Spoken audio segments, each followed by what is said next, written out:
में अगले 6 दिन तक इस बात पर बहस होगी कि 3 तलाक को खत्म किया जा सकता है या नहीं। पर हम आपको बताते हैं कि दुनिया के कई देशों में भी 3 तलाक जैसी पद्धति को मान्यता नहीं दी गई है। इसमें पाकिस्तान और बांग्लादेश के साथ साथ सीरिया जैसे देश भी हैं। मिस्र ने 1929 में तलाक पद्धति में बदलाव किया। माना जाता है कि ये कानून 13वीं सदी के इस्लामिक विद्वान इब्न तैमिय्याह द्वारा की गई कुरान की व्याख्या के आधार पर है। इसके मुताबिक एक सत्र में 3 बार तलाक बोलने को एक तलाक के रूप में ही माना जाता है। खास बात है कि 3 तलाक एक 3 स्तरीय प्रक्रिया का फर्स्ट स्टेप है। पहले तलाक के बाद लोगों को 90 दिन का इंतजार करना पड़ता है।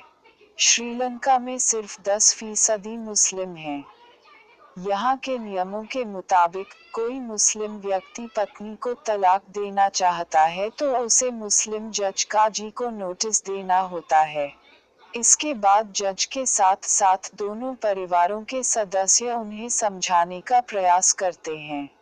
इसके बाद भी समझौता नहीं होने पर नोटिस के 30 दिन बाद युवक पत्नी को तलाक दे सकता है। इसके लिए उसे एक मुस्लिम जज और 2 गवाहों की भी जरूरत पड़ती है।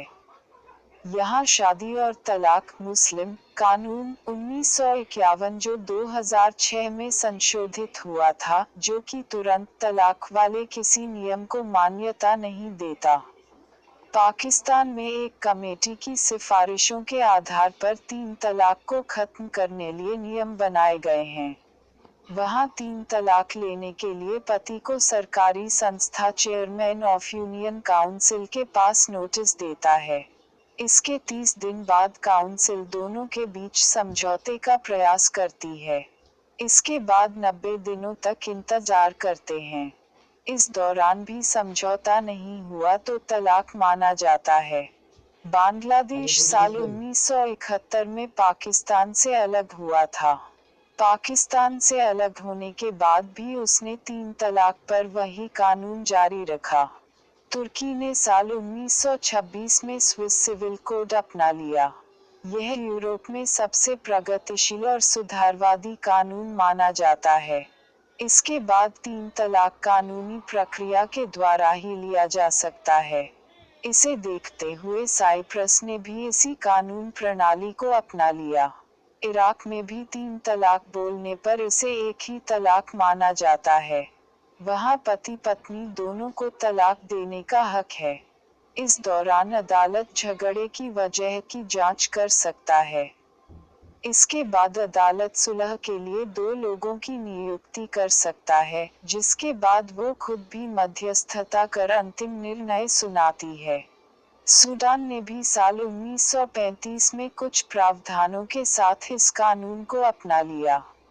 ट्यूनीशिया, अल्जीरिया, मलेशिया के सारावाक प्रांत में बिना जज के सलाह के पति एक तरफा तलाक नहीं दे सकता है। उसे अदालत को तलाक का कारण बताना होगा। वहाँ शादी राज्य और न्यायपालिका के अंतर्गत होता है। वहीं तुर्की ने भी धर्मनिरपेक्ष पारिवारिक कानूनों को अपना लिया है। ईरान में भी शिया कानूनों के तहत 3 तलाक को मान्यता नहीं दिया गया है। संयुक्त अरब अमीरात, कतर, जॉर्डन और इंडोनेशिया ने भी 3 तलाक के मुद्दे पर तैमिया के विचार को स्वीकार कर लिया है। साल 2014 की जनगणना के मुताबिक सीरिया की आबादी में 74% सुन्नी मुसलमान हैं। लेकिन यहाँ 1953 सेकंड ट्रिपल तलाक पर बैन लगा हुआ है। वो भी पढ़ें। पहले फोन पर दिया 3 तलाक, फिर मकान की रजिस्ट्री बताकर तलाकनामे पर लगवाया अंगूठा।